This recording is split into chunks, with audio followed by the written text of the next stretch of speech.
শিয়াশা আর শুভ্র আসা মাত্রই শিয়াশার মামাতো আর খালাতো বোনেরা ওদের ওপরে ফুল ছিটাতে শুরু করলো। সামনে ওর বড় মামি দাঁড়িয়ে আছে বরণডালা হাতে নিয়ে। এত সব আয়োজন দেখে শুভ্র হা হয়ে গেল। এই সব কিছু ও আশা করেনি। শুভ্রকে ওভাবে দাঁড়াতে দেখে শিয়াশার মা ভাবলো শুভ্র হয়তো চাইছে না এইসব কিছু। না চাওয়াটাই স্বাভাবিক, কারণ ও তো এখনো শিয়াশাকে মেনে নিতেই পারেনি। সেটা উনি খুব ভালো করেই জানেন। মা তো, তাই হয়তো না বলতেই সবকিছু বুঝে যান। তাই উনি সবাইকে বারণও করেছিলেন এইসব না করতে, কিন্তু কেউ শুনলো না। আসলে শিয়াশা সবার ভীষণ আদরের, তাই ওর বিয়ে নিয়ে সবাই অনেক স্বপ্ন দেখেছিল। বিয়েটা তো ধুমধামে দিতে পারিনি, তাই বলে বাকি আয়োজনও বাদ দিতে পারবে না তারা। এই সব ভেবে শিয়াশার মা শুভ্রর সামনে গেলেন ওকে মানাতে। বাবা শুভ্র, তুমি প্লিজ কিছু মনে করো না। আমি বুঝতে পারছি তোমার এসব ভালো লাগছে না। আমি এদেরকে বারণ করেছিলাম, কিন্তু এরা খুব আশা করে বসে আছে তোমাদের এইভাবে বরণ করবে বলে।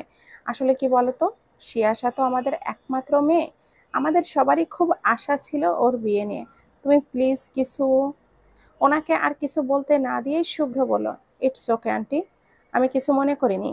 ইনফ্যাক্ট ভালো লাগছে ওরা এত আনন্দ করছে দেখে। ওরা যা করেছে করুক, আমার প্রবলেম নেই। ওর কথা শুনে শিয়াশার খালাতো বোন মেঘা বলল, দেখেছো মনি, তুমি শুধু শুধু টেনশন করছিলে। আমাদের জিজু কত ভালো দেখেছো, আমাদের আয়োজন করতে দেখে খুশি হয়েছে। এবার মেঘার মা বলল, হ্যাঁ হয়েছে, এবার সর সামনে থেকে, তোর মামিকে বরণটা করতে দে। হুম। তারপর ওদের দুজনকে বরণ করে মিষ্টি মুখ করালো, শরবত খাওয়ালো। প্রথমে শুভ্রর মুখে দিলেও একবার গালে নিয়ে চোখ বড় বড় করে তাকায়, গিলতেও পারছে না, সবার সামনে ফেলতেও পারছে না। কি ভাববে সবাই। কিন্তু শিয়াশা চুপ করে থাকলো না। ওর গালে শরবতটা পড়তেই ও ফেলে দিয়ে চিৎকার করে উঠল, ওয়াক থু, সি সি, এই শরবত কে বানিয়েছে? শিয়াশাকে ফেলতে দেখে এবার শুভ্র এক পাশে যেয়ে মুখের শরবতটা ফেলে দিল। এদিকে ওদের এই রকম করতে দেখে বড়রা সব অবাক হয়ে গেল। শরবতটা খেয়ে এমন করছে কেন? এবার ওর ছোট মামি সবাইকে জিজ্ঞাসা করলেন, কিরে রুহি, তুই মেঘা আর সুমি, তোরা তিনজনে মিলে শরবতে কি বানালি? এবার ওর ছোট মামি সবাইকে জিজ্ঞাসা করলো, কি রে রুহি, তুই মেঘা আর সুমি, তোরা তিনজন মিলেই তো শরবত বানালি। বললি যে তোদের জিজুর জন্য তোরা তোদের নিজের হাতে শরবত বানাবি। তো এটা কি শরবত বানালি যে খেয়ে ওদের এই অবস্থা? এবার শিয়াশার খালা বলল, হ্যাঁ সত্যি করে বলতো, কি করেছিস তোরা, কি দিয়েছিস তোরা শরবতে? এবার শিয়াশা চোখ গরম করে ওদের তিনজনের দিকে তাকালো আর বলল, শয়তানের হাড্ডি সবগুলা, একবার তোদের হাতের কাছে পাই, এই শরবত আমি তোদেরকে খাওয়াবো, হারামির দল। শিয়াশার কথা শুনে ওরা তিনজনেই ঢোক গিলে বলল, আমাদের কি দোষ আপু, আমরা তো শুধু জিজির জন্য বানিয়েছিলাম, তুমি খেলে কেন? তোমাকে তো ইশারাও করলাম ওটা না খেতে, কিন্তু তুমি তো খেয়েই নিলে, আমরা কি করব বলো? এবার শিয়াশার মা বলল, তার মানে তোরা কোনো উল্টোপাল্টা জিনিস মিশিয়েছিস শরবতে? হ্যাঁ, তাই তো মনে হচ্ছে। এই, সত্যি করে বলতো কি মিশিয়েছিস শরবতে, না হলে কিন্তু একটারও হাড় আস্ত রাখবো না। এবার ওরা তিনজন পড়েছে মহা বিপদে। ওদেরকে এইভাবে ভয় পেতে দেখে এবার শিয়াশার ছোট মামার ছেলে সিয়াম জোরে বলে উঠল, ফুপি, ওদেরকে জিজ্ঞাসা না করে তোমার রান্নাঘরে যাও, গিয়ে দেখো লবণের বয়মে কোনো লবণ আর অবশিষ্ট আছে কিনা, তাহলেই বুঝতে পারবে। কথাগুলো শুনে সবাই ওদের তিনজনের দিকে চোখ গরম করে তাকায়। আর শিয়াশা বলে ওঠে, কি, তোরা আমায় লবণ খাইয়ে মারতে চাইছিলি? আরে আপু ধুর, কি বলছো, এটুকু লবণ খেয়ে তোমরা মরে যেতে নাকি? আরে আমরা তো মজাই করছিলাম। এই রুহি বল না। হ্যাঁ আপু। এবার শিয়াশার বড় মামি বলেন, দাঁড়া তো রাজ, আজকে তোদের সব কটার খাওয়া বন্ধ। এ কথা শুনে ওরা ন্যাকা কান্না কেঁদে দেয়, এই বলল, এটা কিন্তু ঠিক না, ও জিজু তুমি কিছু বলো না। আরে তোমার সাথে তো আমরা একটুকু মজা করতেই পারি না বলো? হ্যাঁ, আমার তো, আমরা তো তোমার শালিকা হই তাই না? আচ্ছা আচ্ছা ঠিক আছে আন্টি, থাক, ওদের আর কিছু বলবেন না, একটু মজাই তো করেছে, ছেড়ে দিন। এই তো আমাদের ভালো জিজু, থাক থাক। এবার শুভ্রের কথায় তোরা বেঁচে গেলি।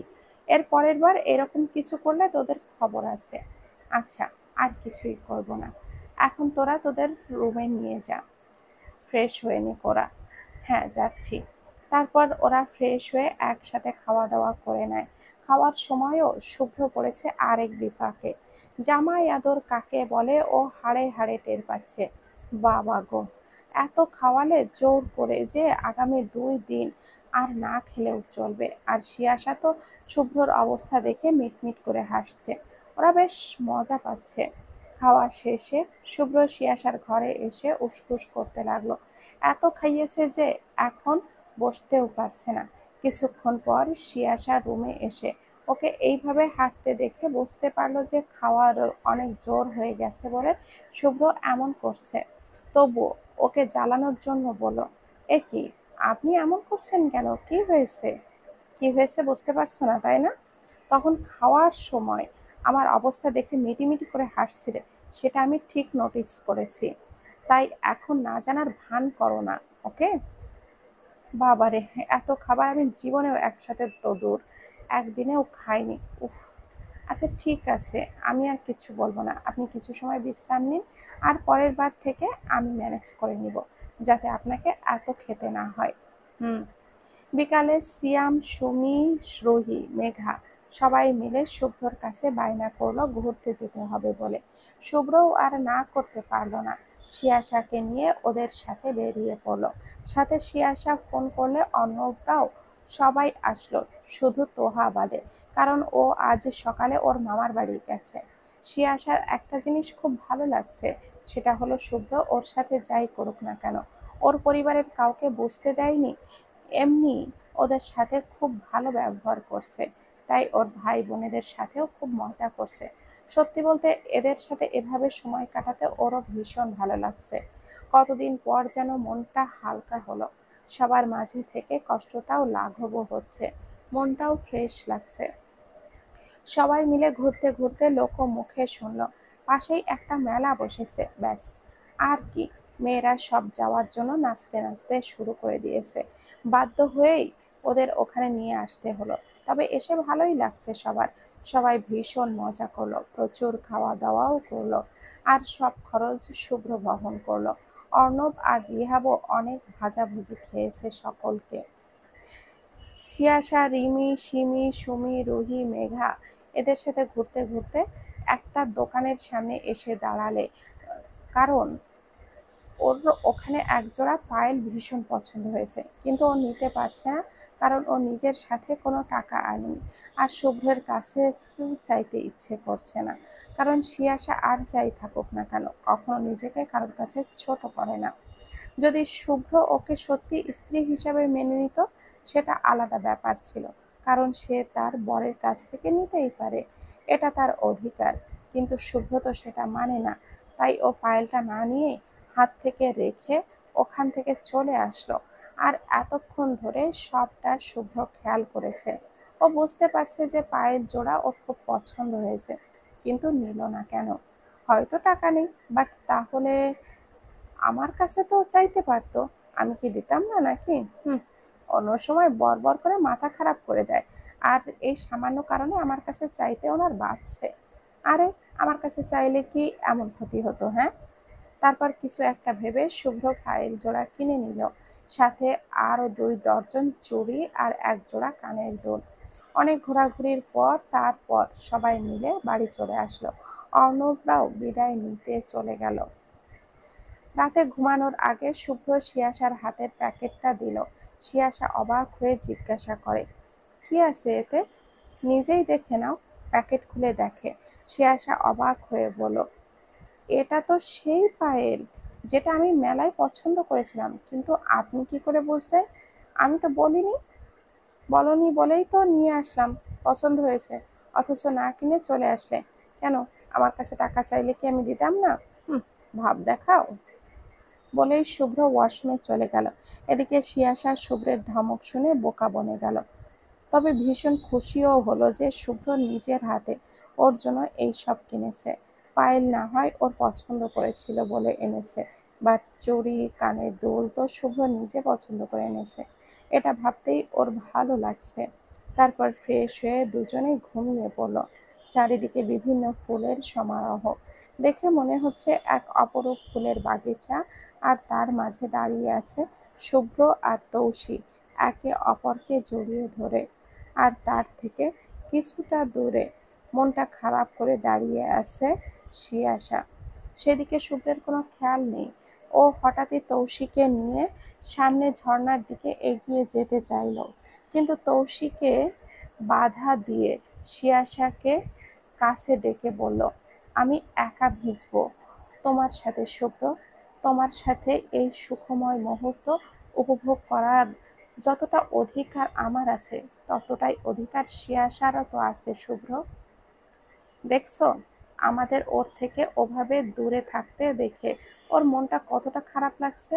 ও তো বেশি কিছু চাইছে না, ও শুধু চাইছে তুমি আমার মতো ওকেও ভালোবাসো। আর তাতে আমার তো কোনো সমস্যা নেই তোমার ওর সাথে ভাগ করে নিতে। তাহলে তুমি কেন মেনে নিতে পারছো না ওকে? এরকম করলে কিন্তু আমি আর তোমার সাথে কথা বলবো না। না না, এসব তুমি কি বলছো?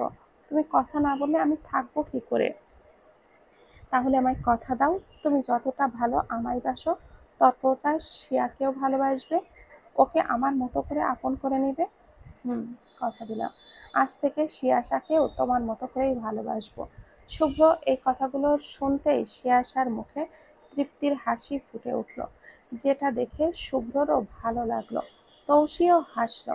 তারপর শুভ্র ওদের দুজনের নিজের কাছে টেনে নিল, আর ওরা দুজন ওর দুই পাশে দাঁড়িয়ে ওর বুকে হাত রেখে দাঁড়িয়ে আছে। তিনজনের মুখেই তৃপ্তির হাসি। ওদের দুজনকে বুকে নিয়ে শুভ্রর হৃদয়টা যেন শীতল হয়ে গেল। ওরা দুজনই শুভ্রর হৃদয় গহনে সমানভাবে মিশে আছে। হঠাৎ করে এমন একটা অদ্ভুত স্বপ্ন দেখে শুভ্র চমকে উঠল। ওর ঘুম একদম উবে গেছে, ভীষণ অস্থির লাগছে ওর। ও বুঝতে পারছে না হঠাৎ করে এমন একটা স্বপ্ন দেখলো কেন। বেশ কিছুক্ষণ ও স্থির হয়ে বসে রইল, তারপর নিজেকে সামলে নিল। এটা ভেবে যে এটা শুধুই মাত্র একটি স্বপ্ন, এটা নিয়ে এত ভাববার কিছুই নেই। তবুও যেন মনটা মানতে চাইছে না। আচমকা ওর পাশে ঘুমন্ত শিয়াশার দিকে নজর গেল। কি মায়াবী লাগছে ওকে ঘুমের মধ্যে। মনে হচ্ছে যেন তাকিয়েই থাকতে। কেন যেন শুভ্রর ওর কাছ থেকে সরতে ইচ্ছে করছে না। এভাবেই ওর দিকে তাকিয়ে থাকলে যেন ওর মনটা আরো শীতল হয়ে যাচ্ছে। এভাবেই কতক্ষণ তাকিয়েছিল ও নিজেও জানে না। হঠাৎ শিয়াশা নড়ে চড়ে উঠতেই ওর ধ্যান ভাঙে, আর ওর সামনে থেকে সরে আসে। ও কি করছিল সেটা ভেবে ও নিজের ওপরেই বিরক্ত হচ্ছে। ও বাড়িতে আরো 2 দিন কাটিয়ে ওরা বাড়ি ফিরে আসলো। আসার সময় শুভ্র জোর করে রুহি, মেঘা, সুমি আর সিয়ামকে সাথে নিয়ে আসে। সিয়াশা খুব খুশি হয়েছে শুভ্রর এই কাজে। ওরও ওদের ছেড়ে একা একা আসতে মন চাইছিল না। ওরা 4জন এসে শুভ্রদের বাড়িতে 2 দিন ছিল। শুভ্র বেশ নর্মালি বিহেভ করেছে এই কয়েকদিন, যেটা শুভ্রর বাবা মারও খুব ভালো লেগেছে। ওরা এই বাড়িতে আসার 2 দিন পর ওদেরকে সহ শুভ্র আর শিয়াশা তৌসিদের বাড়িতে গিয়েছিল ওর বাবা মাকে দেখতে, যেখানে একদিন থেকে ওখান থেকে ওরা 4জন বাড়ি ফিরে গেছে। শুভ্র আর শিয়াশাও বাড়িতে চলে এসেছে। রাতের খাওয়ার সময় যখন শাশুড়ি রান্নাঘরে গিয়েছিল খাবার আনতে, তখন শিয়াশা নিচে আসে। ও এসে দেখে শ্বশুর এখনো রুম থেকে বের হয়নি। শুভ্র একা বসে আছে। তা দেখে শিয়াশা ওর কাছে গিয়ে ওর পাশে বসে গলা জড়িয়ে ধরে বলে, এই শোনো, আমার না আজ নিজেকে হাতে খেতে ইচ্ছে করছে না। তুমি আজকে আমায় হাতে খাইয়ে দেবে জান? হোয়াট? আবার শুরু হয়ে গেছে তোমার সেই ড্রামা? এই কয়দিন তো ভালোই ছিলে, আবার শুরু করলে কেন? আমার গলা ছাড়ো বলছি। আর আমি কেন খাইয়ে দেবো? তোমার হাত নেই? তুমি কি কচি খুকি নাকি যে নিজের হাতে খেতে পারবে না? এমন কেন গো তুমি? একটা মাত্র বউই তো আমি তোমার। একদিন খাইয়ে দিলে কি হবে? সব বরেরা তার বউকে কত আদর করে। আমার বরকে দেখো, আস্ত একটা খারুস, একটুও ভালোভাবে কথা বলে না। জানোই যখন তখন আসো কেন আমার কাছে? এখন সরো তো, বিরক্ত করো না। তুমি আমাকে খাইয়ে দিবে কিনা সেটা বলো। না না, বুঝতে পেরেছ? এবার সরো।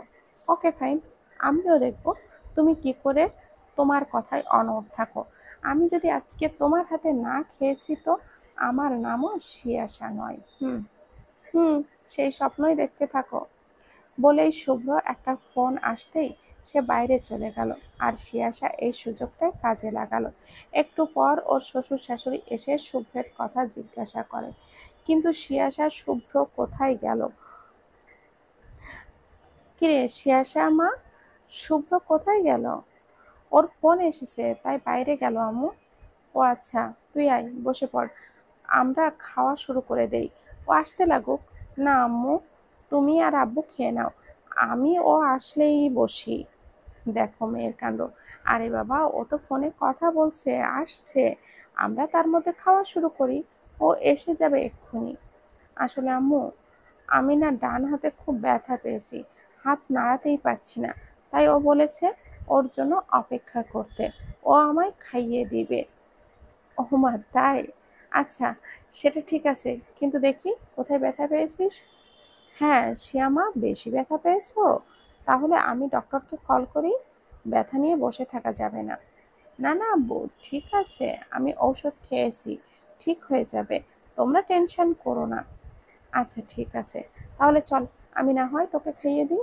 ওর শাশুড়ির কথা শুনে ও বলল, না মো, তোমরা খেয়ে নাও, ও যদি আবার রাগ করে।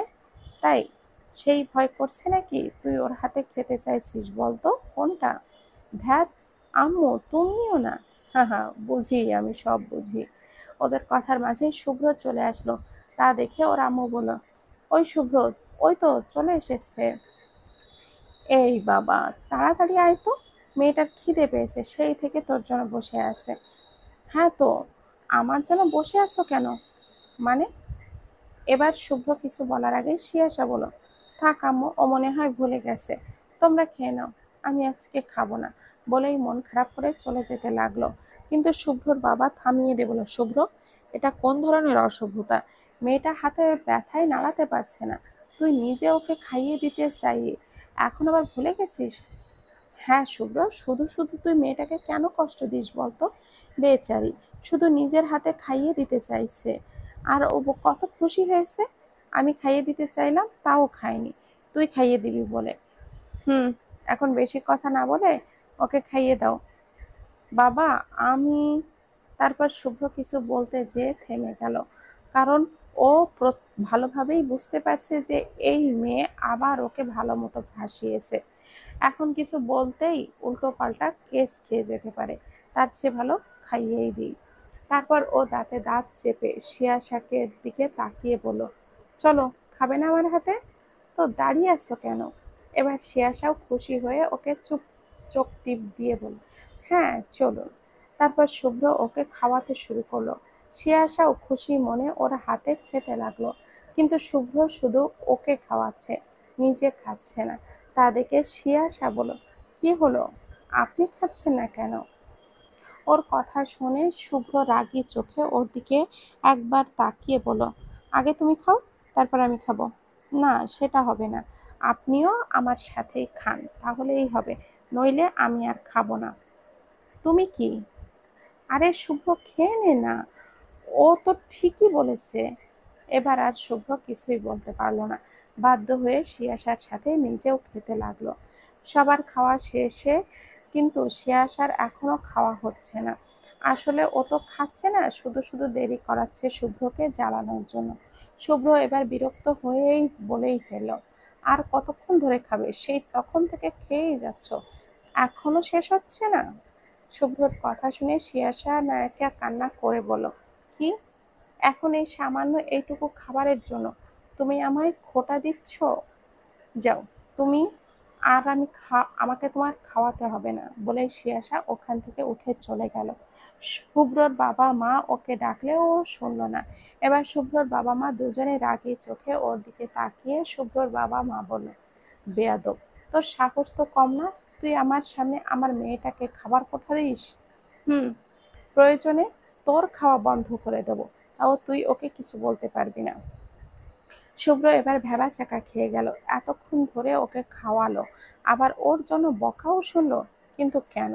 তা এখনো ওর মাথায় ঢুকছে না। এমন কি বললো ও? দেখতে দেখতে শিয়াশার পরীক্ষা শুরু হয়ে গেল। এতদিন নানান ঝামেলায় পড়া খুব একটা হয়নি, এটা বলেই শিয়াশার বেশি কষ্ট হচ্ছে পড়তে। তাই এই কয়দিন আপাতত শুভ্রকে আর তেমন জ্বালানোর সময় পায়নি, যাতে করে শুভ্র খুব খুশি হয়। আবার কোথাও যেন শিয়াশার সব অদ্ভুত কাণ্ডগুলো মিসও করছে। এতদিনে ওদের সম্পর্কের কোনো উন্নতি না হলেও শুভ্র এখন আর আগের মতো রাগারাগি করে না, যেটাতে শিয়াশার ভালো লাগে না।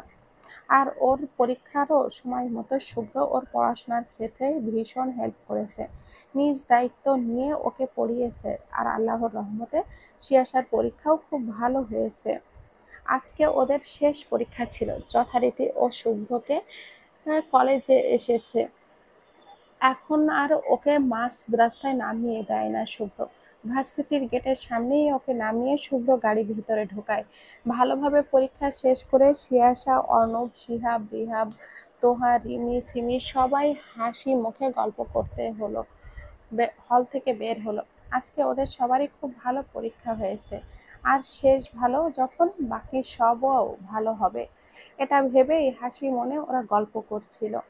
মাঠে এসে ওরা একটা গাছের নিচে সবাই মিলে গোল হয়ে বসে আড্ডা দিতে শুরু করে। তখনই রিহাব একটা প্রস্তাব রাখে সবার উদ্দেশ্যে। শোন না দোস্ত, আমার একটা আইডিয়া আছে, শুনবি তোরা? তোর আইডিয়া মানেই তো যত সব ফাউল কথা, তবু বল দেখি কি বলবি। অপমান করলি তো ঠিক আছে, যা, শুনতে হবে না। আরে ভাই রাগ করিস না ওর কথায়, তুই বল। ওই রিমিটাও না একটা জাতা, সব জায়গায় সত্যি কথা বললে দিতে হয়। ওর কথা শুনে সবাই হেসে ওঠে আর রিহাব বলে, তুই ওর পক্ষ নিয়ে কথা বললি নাকি আমাকে অপমান করলি, কোনটা বলতো? আরে বেবি তুই ওর কথা ছাড় তো, এই অর্ণব আর রিমি দুটোই ফাউল। তুই এদের কথায় কান না দিয়ে বলে ফেলতো যা বলছিলি, আমি শুনবো কেউ না শুনলেও। আমার আবার ফাউল কথা শুনতে ভালোই লাগে। ওর কথা শুনে সবাই আর এক দফায় হেসে নিল, আর রিহাব রেগে সবাইকে মারতে শুরু করলো। হারামির দল, আমি ভালো কথা বলতে চাইলাম আর তোরা আমায় এইভাবে অপমান করছিস। যা, কিছুই বলবো না আমি। এবার ওদেরকে থামিয়ে শিয়াশা বলল, এই তোরা এবার মজা করা বন্ধ কর তো। এই রিহাব বাবু, তুই বলতো যা বলতে চাইছিলি। না সর, আমি আর বলবোই না। আরে ইয়ার, আমরা তো মজা করছিলাম, রাগ করিস না ভাই, প্লিজ বল না কি বলছিলি। হ্যাঁ ভাই, প্লিজ প্লিজ। ওকে ভাই, তাহলে শোন, বলছি যে পরীক্ষা তো আর ভার্সিটিতে আসবো না, দেরি হবে। কবে আবার একসাথে হব সবাই তার ঠিক নেই। তাই বলছিলাম যে চল না সবাই আজকে আমরা ঘুরতে যাই কোথাও, সারাদিন ঘুরবো, খাওয়া দাওয়া করবো, তারপর বাড়ি ফিরবো। আরে দোস্ত, দারুণ বুদ্ধি দিলি তো। আমি তো এক পায়ে রাজি। আর বাকি সবাই রাজি তো? হ্যাঁ হ্যাঁ, কেন নয়। এরপর ওরা সবাই ঘুরতে যাওয়ার জন্য পা বাড়াবে, আর তার আগে শিয়াশা দেখলো শুভ্র এদিকে আসছে আর সামনে রিফাতও দাঁড়িয়ে আছে ওদের থেকে কিছুটা দূরে। এটা দেখে ওর মাথায় শয়তানি বুদ্ধি চাপলো। ও শুভ্রকে শোনানোর জন্য সবার উদ্দেশ্য করে জোরে জোরে বলল, এই তোরা শোন না, চল, শুধু আমরাই কেন ঘুরতে যাব, সাথে রিফাতকেও নিয়ে যাই, বেচারা ভীষণ খুশি হবে। ওরা কেউ হঠাৎ শিয়াশার মুখ কথা বুঝে উঠতে পারলো না। শিয়াশা তো ওকে দেখতেই পারে না, আর ওকে কি না নিয়ে যাবে ভাবা যায়। ওর কথা শুনে এবার অর্ণব বলল, কি কি সব বলছিস শিউ? আর ওই আবুলকে কেন নিব বলতো? আর স্যার শুনলে কিন্তু খুব খবর আছে তোর। কি করবে তোর ওই স্যার আমার? হ্যাঁ, নিজে তো আমাকে পাত্তা দেয় না, আর ওই রিহাবকে দেখ, এত অপমান করি তাও কিভাবে আমার পেছনে পড়ে আছে। আহা, ভীষণ ভালোবাসে আমায়। আর তাছাড়া ওকে সাথে নিয়ে গেলে আমাদের খাওয়া খরচ ফ্রি, ইচ্ছা মতো খরচ করতে পারবো ওকে দিয়ে। তোরা তো জানিস আমার কোনো কথা ও ফেলে না। হ্যাঁ, কিন্তু তাই বলে, আরে আবার কিন্তু আসছে কেন এখানে? দেখ, আমার যে খারুশ বর আমাকেই পাত্তা দেয় না। আর তোদের কত আশা ছিল বল, আমার বরের কাছ থেকে তোরা ট্রিট নিবি, কিন্তু আমার যেই না বর, তাতে তোদের ইচ্ছা কোনো দিনও পূরণ হবে না। তার চেয়ে এই রিফাতটাই ভালো, চল তো। বলেই ওরা যেতে যাবে তার আগে শুভ্র এসে ওদের সামনে দাঁড়ায়। ওরা সবাই প্রথমে শুভ্রকে দেখে ঘাবড়ে যায়। স্যার, আপনি এখানে? হ্যাঁ। হ্যাঁ, তোমরা কোথায় যাচ্ছ? ঘুরতে? হ্যাঁ। ও তো, চলো। ও, চলো, আমিও যাই তোমাদের সাথে। কেউ একজন বলছিল, শুনলাম আমি নাকি খারুস, একটা টাকাও কারোর পেছনে খরচ করি না। ওকে ফাইন, চলো। আজকে তোমাদের ঘোরা খাওয়া দাওয়ার সব খরচ আমার। চলো। ওর কথা শুনে সবাই শিয়াশার দিকে তাকালো। ওরা এতক্ষণে বুঝতে পারলো যে শিয়াশা শুভ্রকে শোনানোর জন্যই এই সব বলছিল। তা না হলে শিয়াশা রিফাতার সাথে ঘুরতে যেতে চাইবে? ওদেরকে চুপথাপ দাঁড়িয়ে থাকতে দেখে এবার শিয়াশা বলল, কি হলো, তোরা দাঁড়িয়ে পড়লি কেন?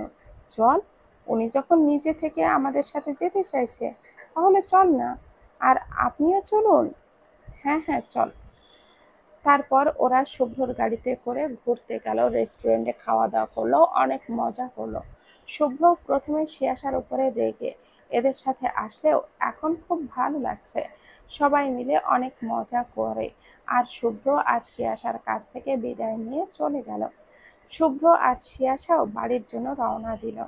গাড়িতে দুজন চুপচাপ বসেছিল, কেউ কোনো কথা বলছিল না। হঠাৎ নীরবতা ভেঙে শিয়াশা বলল, থ্যাঙ্কস।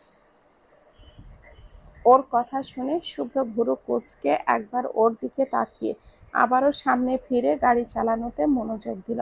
আর সামনে তাকিয়েই বলল, কিসের জন্য? এই যে আমাদের সাথে ঘুরতে গেলেন, এত মজা করলেন, তার জন্য। তাই এখন আমি ভালো হয়ে গেলাম? বাট তখন তো আমার নামে খুব বাজে বাজে কথা বলছিলে। আর ওই রিফাত না কে, ওকে তো খুব প্রশংসা করছিলে, হঠাৎ পাল্টে গেলে যে? আরে ওটা তো আপনাকে রাগানোর জন্য বলেছিলাম। ওই রিফাতকে তো আমি সহ্যই করতে পারি না। ওর কথাতে শুভ্র জোরে ব্রেক কষলো, গাড়ি থামিয়ে দিল। মানে? মানে হলো, আমি তখন আপনাকে ওখানে আসতে দেখেছিলাম, তাই ওই রকমটা বলেছিলাম আপনাকে শোনানোর জন্য। বাহ, ফাইন, দারুণ বুদ্ধি তোমার মাথায়। ইচ্ছে করছে তোমাকে শুভ্র আর কিছু বলার আগেই দেখলো শিয়াশার সামনে কিছু একটা দেখে খুশি হয়ে দৌড়ে গাড়ি থেকে নেমে সেই দিকে ছুটে গেল। শুভ্র পেছন থেকে ডাকলো, বাট ও শুনল না। বাধ্য হয়ে রেগে শুভ্র গাড়ি থেকে নেমে ওর পেছনে পেছনে গেল। যে দেখে শিয়াশা রাস্তার পাশে ফুচকার ভ্যানের সামনে দাঁড়িয়ে। তার মানে ও ফুচকা খেতে এসেছে, অলরেডি খাওয়াও শুরু করে দিয়েছে। শুভ্র যে ওকে বাধা দিয়ে বলল, আরে এসব রাস্তার পাশের অস্বাস্থ্যকর জিনিস খাচ্ছ কেন? চলো বাড়ি চলো, এগুলো খেতে হবে না। কিন্তু শিয়াশা কি আর ওর কথা শোনার মানুষ? প্লিজ প্লিজ, আমি ফুচকা না খেয়ে যাবো না। আরে এটা আমার প্রিয় খাবার, প্লিজ বারণ করবে না, বেশি খাবো না আমি। ওর কথায় শুভ্র কিছু বলতে যেও বলল না, কারণ জানে ও শুনবে না। তাই ও দাঁড়িয়ে ওর খাওয়া দেখতে লাগলো আর অবাক হয়ে তাকিয়ে রইল, কারণ অলরেডি শিয়াশা 6 প্লেট শেষ করে ফেলেছে। ওর চোখ দিয়ে পানি গড়িয়ে পড়ছে, তবুও খেয়েই যাচ্ছে। এবার শুভ্র জোর করে ওকে ওখান থেকে নিয়ে আসলো ফুচকাওয়ালাকে টাকা দিয়ে। গাড়িতে এসে শিয়াশা ঝালে ফোঁপাতে লাগলো, ওর 2 কান দিয়ে যেন ধোঁয়া বের হচ্ছে। শুভ্র এবার রেগে ওকে বকতে লাগলো, বাট শিয়াশার সেই দিকে মন নেই। ওর তো এখন ঝালে পাগল প্রায় অবস্থা। ও কি করবে বুঝতে পারছে না। আসলে আজকে ফুচকার ঝালটা একটু বেশিই ছিল, বাট প্রিয় খাবার বলে কথা, তখন লোভে পড়ে খাওয়া বন্ধ করতে ইচ্ছে করেনি। পানি খেয়েও কমছে না। এবার শুভ্র আর কিছু না বলে একটানে ওকে কাছে নিয়ে এসে ওর ঠোঁটে ঠোঁট ডুবিয়ে দিল। এমনভাবে ওর ঠোঁটটা চুষে নিতে শুরু করলো যেন ওর ঝাল সব নিয়ে নিচ্ছে। বেশ অনেকক্ষণ পর শুভ্র শিয়াশাকে ছেড়ে দিল। এবার যেন শুভ্রর ঠোঁটে দুটোই জ্বলছে। ওকে ছেড়ে শুভ্র এবার নিজে ফোঁপাতে লাগলো। আর শিয়াশা ও যেন জমে ঠান্ডা হয়ে গেছে। হঠাৎ করে শুভ্রের এমন কাজে শিয়াশা ওর ঝাল লাগার কথা ভুলে গেছে। ওর মাথা কাজ করছে না, বন্ধ করে দিয়েছে। ও ভাবতে পারেনি শুভ্র হঠাৎ এমন একটা কাজ করবে। বাকিটা পথ আর কেউ কারোর সাথে কোনো কথা বলল না। দুজনের সাথে যেন মুখের কথা ফুরিয়ে গেছে। শিয়াশা তো এতক্ষণে বিশ্বাসই করতে পারছে না যে শুভ্রকে। আর শুভ্র সে তো নিজের কাজেই অবাক। ও নিজের ইচ্ছে শিয়াশাকে কিচ করলো, তাও আবার ঠোঁটে। এটা যেন ওর নিজেরই বিশ্বাস করতে কষ্ট হচ্ছে, আবার কেমন যেন অদ্ভুত একটা ফিলিংস হচ্ছে মনের ভেতর। বাড়ি পৌঁছে শিয়াশা কোনো কথা না বলে দ্রুত গাড়ি থেকে নেমে বাড়ির ভেতরে চলে যায়। এভাবে শুভ্রর সামনে থাকতে ওর ভীষণ লজ্জা লাগছে, আর ওকে এভাবে লজ্জা পেতে দেখে নিজের অজান্তেই শুভ্রর মুখে হাসি ফুটে ওঠে। কেন সেটা হয়তো ও নিজেও জানে না। বাকিটা সময়টাতে শুভ্র বাড়িতে থাকলেও শিয়াশা আর বাকি কারোর সামনেই যায়নি। ওর ভীষণ লজ্জা লাগে, তাই শুভ্রর থেকে দূরে দূরেই ছিল সে। রাতে খাওয়া দাওয়ার সময়ও সবাই একসাথে বসলো। তখনই ওর বাবার উদ্দেশ্যে বলল, শুভ্র, তোর আপু ফোন করেছিল, বলছিল যে শিয়াশার পরীক্ষা যেহেতু শেষ, ওকে নিয়ে ওদের বাসা থেকে একটু ঘুরে আসতে বলেছে তোকে। হোয়াট? এখন আবার একে নিয়ে ওদের বাসায় যেতে হবে? দেখো আব্বু, তোমাদের কথা শুনে অনেক ঘুরেছি, ওদের বাসায়ও গিয়েছি, বাট এখন আমার কাজ আছে, আমি এখন কোথাও যেতে পারবো না। এটা কি ধরনের কথা শুভ্র? কাজেই কাজ তো সবারই থাকে, তাই বলে মানুষ কি সব বেড়ানো বাদ দিয়ে দেয় নাকি?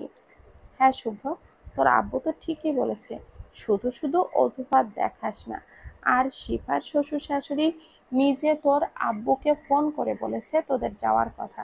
এখন তুই না যেতে চাস, ওনারা অসন্তুষ্ট হবে, আর তোর আপুরও খারাপ লাগবে। তুই কি সেটা চাস?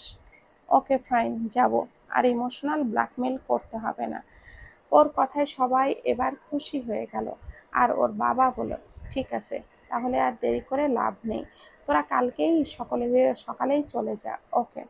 যথারীতি ওরা তারপর দিন সকালেই শিপাদের বাড়িতে গেল। সবাই খুব খুশি হয়েছে ওরা যাওয়াতে। সারা ভীষণ খুশি, সারাক্ষণ শুধু মামি মামি করে মাতিয়ে রাখছে। শিপার শ্বশুর বাড়ি শিপা, সায়ন আর ওর যা ভাসুর, ওদের দুই ছেলে রনি আর জনি, এবং ওর শ্বশুর শাশুড়ি থাকে। ওর শ্বশুর বাড়ির সবাই খুব আন্তরিক, শুধু একজন বাদে, আর সেটা হলো ওর যা। কেমন যেন একটা, এটা সেবার সাথে সবাই ভালোভাবে কি কথা বলেছে, কিন্তু শিয়াশার সাথে যেন সে একটু অন্যরকম কেমন একটা কাটিয়েছে, সহ্যই করতে পারছে না। সন্ধ্যার পর শিফা তখন রান্নাঘরে রান্না করছিল, আর শিয়াশা, সারা আর রনি জনিকে নিয়ে শিফার ঘরে বসে ওদের সাথে গল্প করছিল। শুভ্র সায়ন বাইরে গিয়েছে। তখনই শিফার বড় যা ওই রুমে আসে, আর ওর দুই ছেলেকে বকে এখানে বসে সময় নষ্ট করার জন্য। তাই ওদেরকে বকে ঘরে পাঠিয়ে দেয় পড়ার জন্য। কিন্তু ওরা যেতে চাইছিল না, তাই শিয়াশা বলে, আপু থাক না, ওরা আজকে নাই পড়লো, একদিন না পড়লে কি হবে? এই শোনো, আমি কি করব সেটা তোমায় বলে দিতে হবে না। রনি জনি, যাও বলছি। এবার ওরা ভয়ে চলে যায়, আর শিয়াশাও আর কিছুই বলল না। ওর খারাপ লাগলো ওনার কথা শুনে, তবুও চুপ করে রইল। বাট উনি আবারও শুরু করলেন, ভালোই তো বড়লোকের ছেলে পটিয়ে রাজরানী হয়ে গেছো। শুনলাম তোমরা নাকি মিডিল ক্লাস ফ্যামিলিতে বিলং করো, তা এত বড়লোক ছেলে পটালে কিভাবে বলো তো? নিশ্চয় নিজের রূপ দেখিয়ে, তাই না? অবশ্য তোমাদের মতো মেয়েরা তো এর থেকে বেশি আর কি বা পারবে। ওনার কথা শুনে শিয়াছাড় যেন অপমানে চোখে পানি চলে এলো। ওর মুখ থেকে আর কোনো কথা বের হচ্ছে না। বাট তখনই শিফা ঘরে আসছিল, আর ও ওনার সব কথা শুনে ফেলে আর বলে, ভাবি, কী সব ভুল বুঝে ওকে বকছেন, বাজে কথা বলছেন ওকে। ভুলে যাবেন না, ও আমার ভাইয়ের বউ, ওকে অপমান করার রাইট কেউ আপনাকে দেয়নি। আর হ্যাঁ, ওরা মিডিল ক্লাস হতে পারে, বাট ওনাদের মন অনেক উদার, কোনো সো কোল্ড বড়লোকদের মতো নিকৃষ্ট মানের প্রাণী নয়। এটা তুমি আমাকে বললে? সেটা তো বলতে চাইনি, বাট আপনি যখন ধরে নিচ্ছেন তাহলে তাই। কি এত বড় সাহস তোমার? তুমি এই মেয়েটার জন্য আমাকে অপমান করছো? এই মেয়েটা নয়, ও আমার ভাইয়ের বউ, ওকে কিছু বললে আমি তো কথা বলবোই, তাই না? আচ্ছা, এই মেয়েটাকে এত মাথায় তুলছো, কি আছে বলো তো এই মেয়েটার মধ্যে, যা আমার বোনের মধ্যে ছিল না? রূপে, গুণে, অর্থ, সম্পদে, কোনো কিছুতেই তো তোমাদের থেকে আমার বোন কম না। তাহলে ওই যে বললাম, সবসময় টাকা দিয়ে সবকিছু বিচার বিবেচনা করা হয় না। আপনি প্লিজ এবার এখান থেকে যান। আমি অযথা কথা বাড়িয়ে অশান্তি করতে চাই না। আপনি না গেলে কিন্তু আমি বাধ্য হয়ে বাড়ির সবাইকে বলতে যাব। ওর কথায় ওর যা রাগে ফুঁসতে ফুঁসতে বেরিয়ে গেল। আর এদিকে শিয়াশা সেই থেকে বসে চোখের পানি ফেলছে। তা দেখে শিফা ওর কাছে গিয়ে বলল, শিয়াশা, তুমি প্লিজ ওর কথায় কিছু মনে করো না।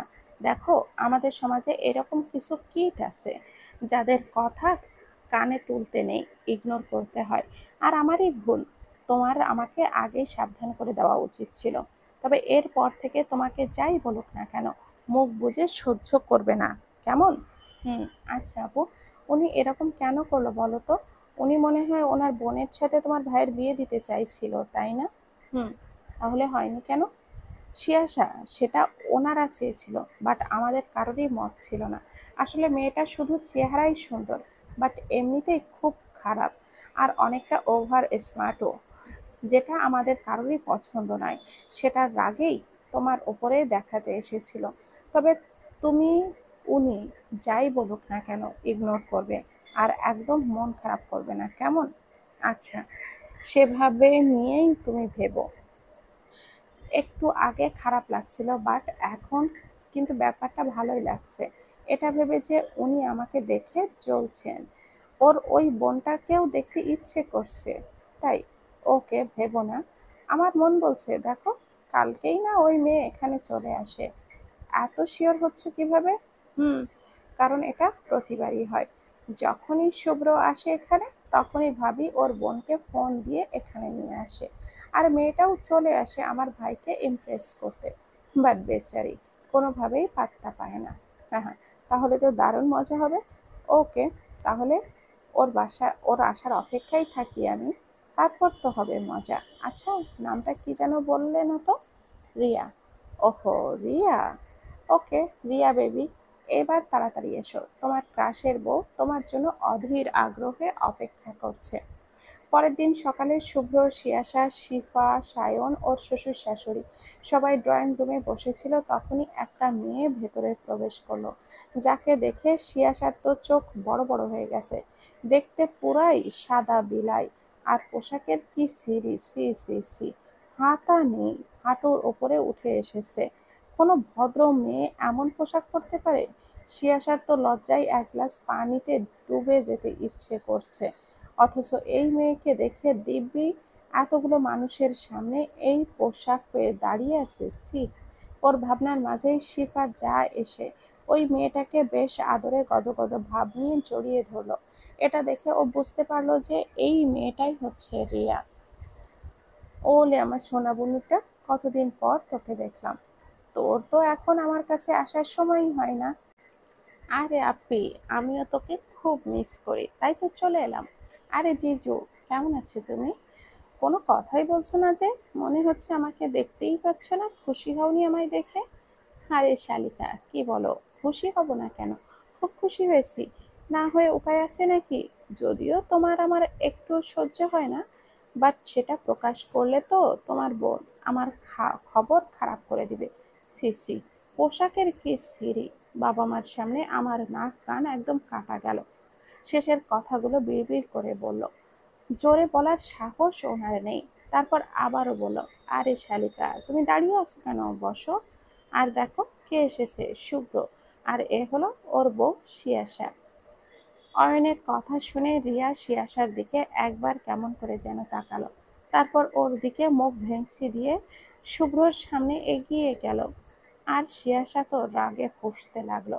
আর মনে মনে বলল, এবার বাগে পাই না তোমায়, আমার দিকে মুখ ভেঙচি দেওয়ার মজা বোঝাবো।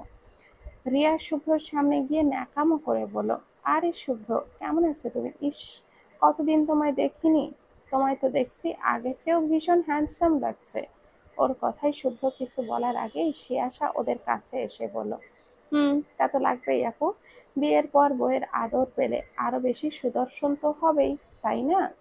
শিয়াশা রিয়ার কানের কাছে যেয়ে আস্তে আস্তে বলল, যেটা আর কেউ শুনতে না পেলেও শুভ্র শুনতে পেয়েছে। এমনি সময় এসব কথা বললে শুভ্র হয়তো রেগে যেত, বাট রিয়ার সামনে বলায় ও খুশি হয়েছে, কারণ এই মেয়েটাকে ওর সহ্যই হয় না।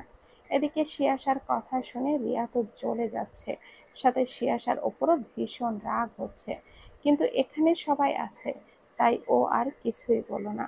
দুপুরে খাওয়ার সময় রিয়া নিচে এসে শুভ্র যে চেয়ারে বসেছে তার পাশের চেয়ারের খালি দেখে ও দৌড়ে ওখানে বসতে যায়, বাট তার আগে শিয়াশা এসে ওখানে বসে পড়ে আর ওকে বলে, আরে রিয়া আপু, তুমি ওই পাশে যেয়ে বসো।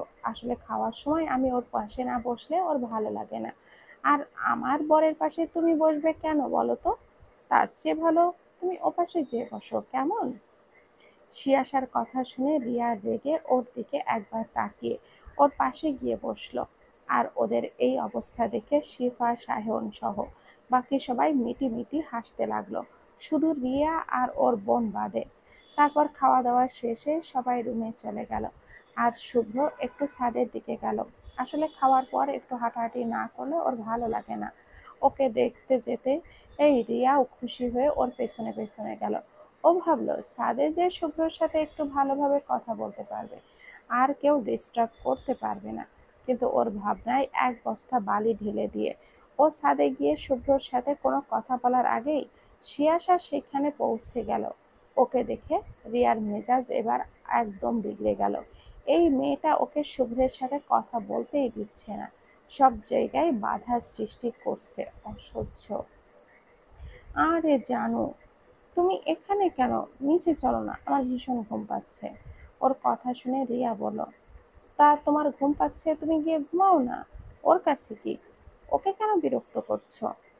কোথায় বিরক্ত করছি? তুমি ভুল ভাবছো আপু।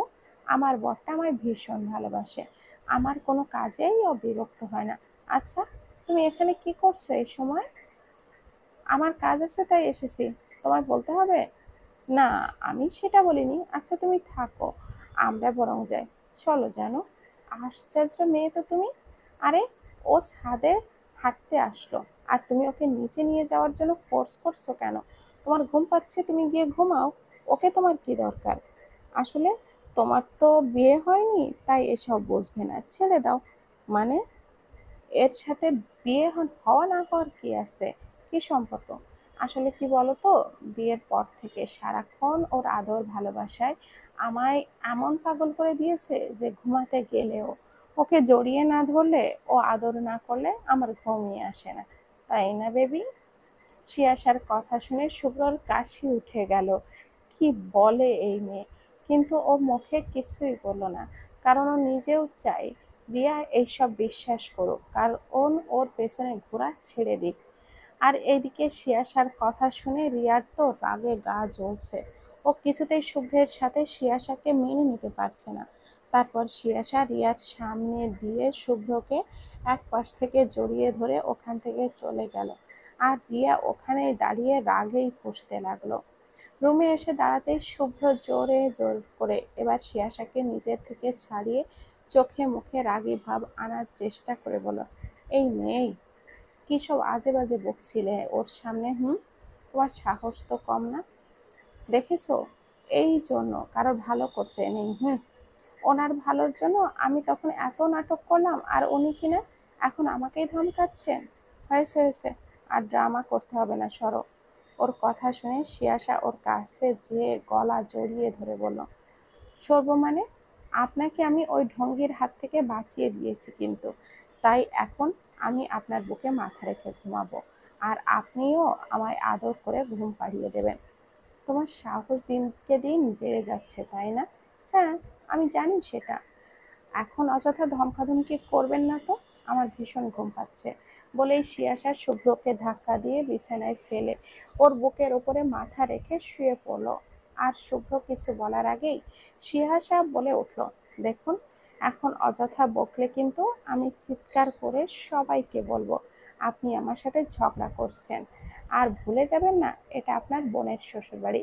তাই ভালো চান তো চুপচাপ শুয়ে থাকুন, আর আমায় একটু ঘুমাতে দিন। বলেই শিয়াশা ঘুমিয়ে পড়ল। আর শুভ্র ওর আর কিছুই বলল না, জানে এই মেয়েকে বলে কোনো লাভ নেই। আর এইদিকে রিয়া রুমে এসে রাগে ফুঁসতে লাগলো আর হাতের কাছে যা পেলো ছুটতে শুরু করলো। আর ওর বোন ওকে শান্ত করার চেষ্টা করছে।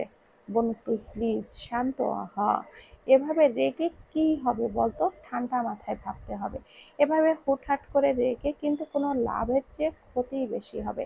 তাই বলছি প্লিজ তুই মাথা ঠান্ডা কর। কি করে শান্ত হবো বলতো আপু? ওই মেয়েটাকে আমি শুভ্রের সাথে মেনে নিতেই পারছি না। আর ওই মেয়ে কিনা আমার সামনে শুভ্রের সাথে কী সব ঢলাঢলি করছে, শুভ্রও সেইগুলো কিনা ওই মেয়েকে, না, আমি জাস্ট আর মানতে পারছি না। আমি কিছুতেই ওই মেয়েকে শুভ্রের সাথে সুখে থাকতে দেব না। ওদের এত ভালোবাসা না আমি ছুটিয়ে দেব। পারবে না, যতই চেষ্টা করো লাভ নেই। তাই বলছি এখনো সময় আছে, পারলে নিজেকে শুধরে নাও। আর আমার ভাইয়ের পেছনে পড়ে থাকা বন্ধ করো। কেন বুঝতে পারো না যে আমার ভাই তোমাকে একদমই সহ্য করতে পারে না? আর এখন ওর বউ আছে। দেখো রিয়া, তুমি আগে এসব নিয়ে তৌশিক পেছনেও লেগেছিলে, আর এখন শিয়াশাকেও। বাট এটা কথা, একটা কথা বলে রাখি, তৌসি নরম সরম, তাই তোমায় কিছুই বলেনি। বাট শিয়াশা কিন্তু মোটেও ওই রকম নয়। তাই আবারও সাবধান করছি, ওদের পেছনে লাগার চেষ্টা করো না। ওদের দুই বোনের মাঝখানে হঠাৎ কারোর কথা শুনে ওরা পেছনে ফিরে শিফাকে দেখে প্রথমে ঘাবড়ে গেলেও পরে ওর কথাগুলো শুনে দুজনেই রাগে ফুঁসতে লাগলো। আর ওর যা বলে উঠল, দেখো শিফা, একদম জ্ঞান দেবে না। এত কিসের দেমাগ তোমার বলো তো দেখি? আর বোন কিসে কম আমার? তোমাদের এত অ্যাটিটিউড দেখতে হবে? তোমার ভাইয়ের মতো ওরকম হাজারটা ছেলে সব সময় আমার বোনের পেছনে লাইন দিতে থাকে, বুঝিসলে? ও মা, তাই বুঝি? তো তাদেরকে করো, তাদের সাথে কারোর সাথে বিয়ে দিয়ে দিলেই তো পারো। অযথা আমার ভাইয়ের পেছনে পড়ে আছো কেন? কেন তোমার বোন? দেখো ভাবি, রাগ করো না। আমি আবারও বলছি, অযথা তোমার বোনকে আমার ভাইয়ের পেছনে ঘোরা বন্ধ করে ওকে ওর লেভেলের কোনো ছেলের সাথে বিয়ে দিয়ে দাও, কেমন? বলেই শিবা ওখান থেকে চলে আসে। আর ওরা দুজন অগ্নিচক্ষুতে ওর যাওয়ার পানে চেয়ে থাকে। রাতে সবাই মিলে যখন গল্প করছিল, শুভ্রর ফোনে একটা জরুরি কল আসতেই ও ওখান থেকে উঠে কথা বলতে বলতে ছাদে চলে যায়। আর রিয়াও আবার ওর পেছনে যায়, এবং এবার খুব সাবধানে যায়, যেন কারোর নজরে না পড়ে, বিশেষ করে শিয়াশার। আজকে যে করেই হোক শুভ্রর সাথে ও কথা বলবেই এই সব নিয়ে। শুভ্র ছাদের রেলিং ঘেঁষে দাঁড়িয়ে ফোনে কথা বলছিল, তখনই ওর পেছন থেকে কেউ ওকে জড়িয়ে ধরে। আর ওভাবেই হয়তো শুভ্র, তাই ও রেগে তাড়াতাড়ি করে কথা শেষ করে বলে ওঠে, হোয়াট রাবিশ শিয়াশা, দেখছো না ফোনে কথা বলছি, তাও এইভাবে জড়িয়ে ধরছো কেন? সব সময় বিরক্ত করতে ভালো লাগে তোমার, তাই না? ছাড়ো বলছি। আরে বাবু, তুমি দেখছি তোমার বউয়ের ওপরে খুব বিরক্ত। বাট ডোন্ট ওয়ারি, আমি রিয়া, তোমার বউ নয়। ওকে বিরক্ত লাগতেই পারে, বাট আমাকে তোমার লাগবে না, তাই না? রিয়ার কথা শুনে শুভ্র খুব বড় একটা ঝটকা খেল। ও ওকে জড়িয়ে ধরে আছে ভেবেই ওর মাথা গরম হয়ে গেল। তাই ও রিয়াকে নিজের থেকে ছাড়িয়ে জোরে একটা ধাক্কা মারলো। রিয়া শুভ্রের ধাক্কা সামলাতে না পেরে নিচে পড়ে গেল। আর শুভ্রও ওর দিকে অগ্নি চোখে তাকিয়ে বলল, হাউ ডিয়ার ইউ, তোমার সাহস কি করে হয় আমাকে টাচ করার? শুভ্রর এমন রাগী চেহারা দেখে রিয়া ভীষণ ভয় পেল। বাট আজকে ওকে ভয় পেলে হবে না, শুভ্রকে সব বলতে হবে। এটা বলে ও উঠে দাঁড়িয়ে বলল, শুভ্র তুমি এরকম কেন করছো? আমি তোমায় ভীষণ ভালোবাসি শুভ্র, তুমি প্লিজ ওই মেয়েটাকে ছেড়ে আমায় বিয়ে করে নাও না। বলে ও আবারও শুভ্রকে জড়িয়ে ধরতে গেল। এবার আর শুভ্রের সহ্য করতে পারে না, না পেরে কষে একটা থাপ্পড় মারলো। আর ওর হাত ধরে টানতে টানতে নিচে সবার সামনে নিয়ে ফেললো। ওকে এভাবে ফেলে দেওয়াতে সবাই বেশ অবাক হলো, কেউ কিছু বুঝতে পারছে না যে কি হলো। আর শিফার যা তো রেগে আগুন হয়ে বলতে শুরু করলো, শুভ্র, তোমার সাহস তো কম নয়, তুমি আমার বোনকে এভাবে ফেলে দিলে? তুমি? ওকে আর কিছু বলতে না দিয়ে অয়ন বলে উঠল, আহ রিমা, চুপ করো তো, আগে শুনতে দাও হয়েছেটা কি। এবার সায়ন বলল, হ্যাঁ শুভ্র, কি হয়েছে বলতো। তারপর শুভ্র সবাইকে সবটা বলল। সবাই শুভ্রর কথা বিশ্বাসও করলো, কারণ রিয়ার বেহায়াপনার কথা সকলেই জানে। শিপার শ্বশুর শাশুড়ি রিয়ার উপরে ভীষণ রেগে গেল, আর শুভ্রর কাছে লজ্জিত হলো। এবার শিপার শ্বশুর রিয়ার বাবার কাছে ফোন করে ডেকে এনে সবকিছু বলে রিয়ার ব্যাপারে। ওরাও ভীষণ লজ্জিত হয়ে মেয়ের এমন কুকর্মের কথা শুনে। তারপর সবার কাছে ক্ষমা চেয়ে রিয়াকে ওখান থেকে নিয়ে চলে যায়। শিয়াশা এবার একটু শান্তি পায়, কারণ ও বেচারি নিজের গোলুমলু বরটাকে নিয়ে ভীষণ চিন্তায় ছিল ওই রিয়া ডাইনির জন্য। অবশেষে সেটাও দূর হলো। আজ আর শিয়াশা শিপাদের বাড়ি থেকে এসেছে 2 দিন হলো। আজকে শুক্রবার, তাই শুভ্র সারাদিন বাসাতেই আছে। 12টার দিকে আকাশটা ভীষণ মেঘলা হয়ে জোরে বৃষ্টি নামলো। শুভ্র তখন রুমে বসে ল্যাপটপে কাজ করছিল, আর শিয়াশা মাত্রই ওর শাশুড়ি মায়ের সাথে মিলে রান্না শেষ করে রুমে আসলো। ও গোসল করতে বাথরুমে যাবে, তার আগে বৃষ্টি শুরু হতে দেখে ওর আনন্দ দেখে কে। আসলে ও বৃষ্টিতে ভিজতে ভীষণ ভালোবাসে, তাই ও খুশি মনে যেই না ঘর থেকে বের হয় ছাদে যাবে ভেজার জন্য, তার আগেই শুভ্র ওর এত খুশি খুশি মুড দেখে কিছু একটা আঁচ করতে পেরে জিজ্ঞাসা করে, ওই কোথায় যাচ্ছ তুমি। এই তো ছাদে যাব। কেন, এখন ছাদে কি দরকার তোমার? দেখতে পাচ্ছ না যে বৃষ্টি হচ্ছে? আরে সেটা তো দেখতেই পাচ্ছি, আর সেজন্যই তো যাচ্ছি। কেন? কেন আবার বৃষ্টিতে ভিজবো তাই? ইস, কতদিন বৃষ্টিতে ভিজিনি। এখন আমি গেলাম, এরপর আবার বৃষ্টি থেমে গেলে আমার আর ভেজা হবে না। এই দাঁড়াও, এক পাও বাড়াবে না ঘরের বাইরে। চুপচাপ বাথরুমে যেয়ে গোসল করে নাও। এখন বৃষ্টিতে ভিজতে হবে না, পরে বৃষ্টিতে ভিজে জ্বর বাঁধাবে আর আমাকে জ্বালাবে। হুম, জ্বালাবো না আপনাকে, তবু আমি এখন বৃষ্টিতেই ভিজবো। আহ, এমনভাবে বলছে যেন উনি আমার কত সেবা করে, তাই ওনার আগে থেকেই চিন্তা হচ্ছে যে বৃষ্টিতে ভিজে জ্বর আসলে ওনার সেবা করা লাগবে। হুম হুম, সেটা ভাববার কিছুই নেই। আমি করতে না চাইলেও তুমি যে জোর করে করাবে সেটা তো আমার জানা আছে, তাই ভালোভাবে বলছি, চুপচাপ বাথরুমে যেয়ে গোসল করে নাও যাও। যাব না, কি করবেন আপনি? আমি আজকে বৃষ্টিতে ভিজবো মানে ভিজবো। কি বললে তুমি? এত সাহস? ওকে ফাইন, বের হয়ে দেখাও ঘর থেকে দেখি। বলে সিয়াসার দিকে এগোতে লাগলো। ওকে এভাবে এগোতে দেখে সিয়াসা ভয় পেয়ে দৌড়ে ঘর থেকে বের হতে যাবে, তার আগেই শুভ্র ওকে ধরে ফেলল। কি হলো, পারলে না তো পালাতে? ভালোভাবে বলেছিলাম শুনুনি, এবার তাহলে ও আর কিছু বলার আগেই সিয়াসা বলল, আমি যাব না বৃষ্টিতে ভিজতে, এখনই বাথরুমে গোসল করতে যাচ্ছি, প্লিজ ছেড়ে দিন। সত্যি তো, যাবে না ছাদে? হুম, সত্যি। আচ্ছা যাও, এবারের মতো ছেড়ে দিলাম। ওর কথা শেষ হতেই সিয়াসা কাপড় চোপড় নিয়ে দৌড়ে বাথরুমে চলে যায় আর ওকে মনে মনে গালাগালি দিতে থাকে। ধুর, শালা লম্বা হনুমান, তোর জন্য আমার বৃষ্টিতে ভেজা হলো না। এ ওর ভাবনার মাঝেই শুভ্রকে ওর বাবা ডাক দেয়। শুভ্র ও নিচে চলে যায়, আর যাওয়ার আগে ওকে বারবার সাবধান করে যায় যেন ঘর থেকে না বের হয়। কিন্তু সিয়াসা কি আর ওর কথা শোনে? শুভ্র ঘর থেকে বের হতেই ও এক দৌড়ে ছাদে চলে যায়, আর মনের আনন্দে ভিজতে শুরু করে।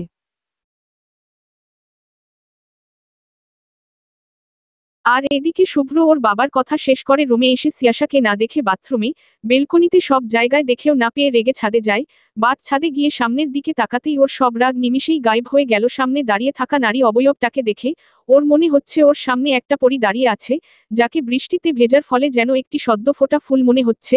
বৃষ্টির পানিতে যার সারা শরীরটা ছুঁয়ে দিয়ে যাচ্ছে, আর তার ফোটা ফোটা পানি ছুঁয়ে নিচে এসে পড়ছে। এই মুহূর্তে বৃষ্টির উপর শুভ্রর ভীষণ হিংসা হচ্ছে, আর মনে হচ্ছে ও যদি বৃষ্টি হতো তাহলে এভাবেই বৃষ্টির মতো করে ওর সারা শরীরটা ছুঁয়ে দিতে পারত।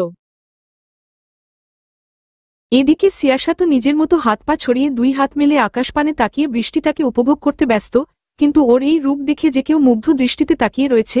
ওর এই রূপে কেউ একজন ঘায়েল হয়ে যাচ্ছে, নিজেকে সামলাতে পারছে না, সেটা তো ঘুণাক্ষরে ও বুঝতে পারছে না। সিয়াসার ঠোঁট দুটো বৃষ্টির পানিতে ভিজে কাঁপছে, যেটা শুভ্রকে ভীষণভাবে টানছে। ও যেন নিজেকে আটকে রাখতেই পারছে না। ও এক পা দু পা করে সিয়াসার দিকে এগোতে থাকে।